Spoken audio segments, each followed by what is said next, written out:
That's exactly what the Fed is going to do, unfortunately. When the Fed is surprised by the fact that we go into a severe recession and inflation actually gets worse, right, which is a situation that they think is impossible. They think, well, if we go into a deep recession, at least we won't have inflation to worry about anymore, and we can just go back to what we've been doing, which is creating inflation. But if we go into a severe recession and inflation is still high, well, they're out of tricks, right? But I think that despite that, when push comes to shove, the Fed is going to pick the poison that it thinks is the least toxic, right? And it's going to say, you know what? Inflation is bad, but a financial crisis and a depression is worse. So we're just going to have more inflation. We're just not going to get back down to 2%, maybe 3 or 4%, whatever they're going to say. But hey, we're never going to get to 2 because the cost of getting there is too high. So we're just going to have to get used to living in a world with higher inflation because it's better than the alternative. Now, it's not better than the alternative. It's way worse. But the Fed and the government won't know that. And even if they do know that, all they really care about is the short run. And yes, if the poison they pick is inflation and they go back to QE and they cut rates, even though inflation is still high, the short-term pain will not be as great as if they did the right thing and continued the inflation fight. In fact, turned it into a real fight with big cuts in government spending, which is, of course, you're not going to fight inflation unless you get rid of these deficits. So we need spending cuts, maybe tax increases if we can't get spending cuts. Spending cuts are my preference. Tax increases would be the next choice, and not on the rich. Unfortunately, that's not going to work. So you got to raise taxes on the middle class and the working poor. So I'd rather cut spending to do that. But the inflation tax hits the poor harder than a sales tax would. When the politicians have to decide pain now or pain later, well, that's a no-brainer for the politicians. It's pain later, because later I might not be in office anymore. In fact, if we have pain now, I won't be in office because I'm going to lose the next election. So the way to minimize my own pain as a politician is to kick the can down the road, right? So I'm going to do whatever it takes to get me reelected. So if inflation now means pain later instead of now, even if it means some pain now, but the worst pain is later on, that's what I'm doing. The politicians will always sell out the long-term interests of the country for their own political benefit. And so that's what's going to happen. And the central bankers are really no better than the politicians. I mean, they're really political animals there. And they're going to make the same choice. They're going to choose pain later because, as far as Powell is concerned, hey, I'm just going to finish out my term and it's somebody else's problem, right? I don't blame me, right? I don't want to be the one that gets blamed for all this pain.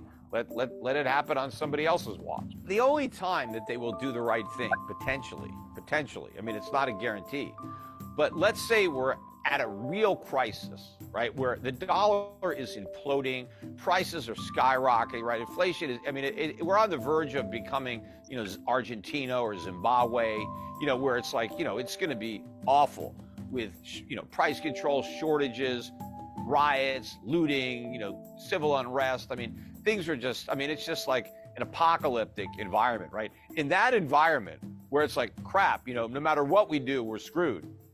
Maybe then they'll do the right thing.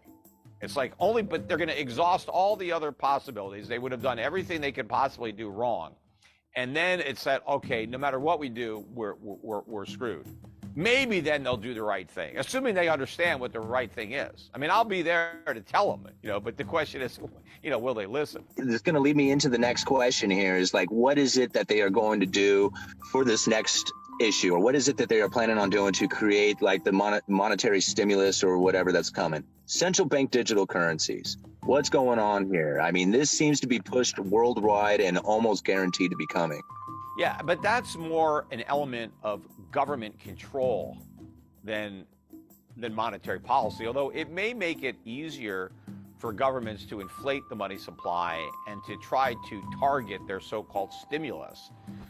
Because, sometimes they get frustrated. They send people stimulus checks and they don't necessarily spend the money. Oh my God, maybe they save it.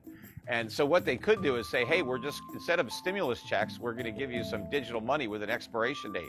So here's your, we're going to load up your wallet and you got 24 hours to spend it or you lose it, right? Everybody's like, but then they might say, okay, you can spend it, but here's the only places that it's good, right? I don't know. They might try to micromanage. Oh, you can't use your money to buy a gun. You can spend it at Walmart or whatever. I don't know. But I mean, the part that I don't like about government issued, digital currency, as long as they don't eliminate cash, right, then it's not as big a deal. But they want to eliminate cash. That's what their goal is to get rid of all the bills.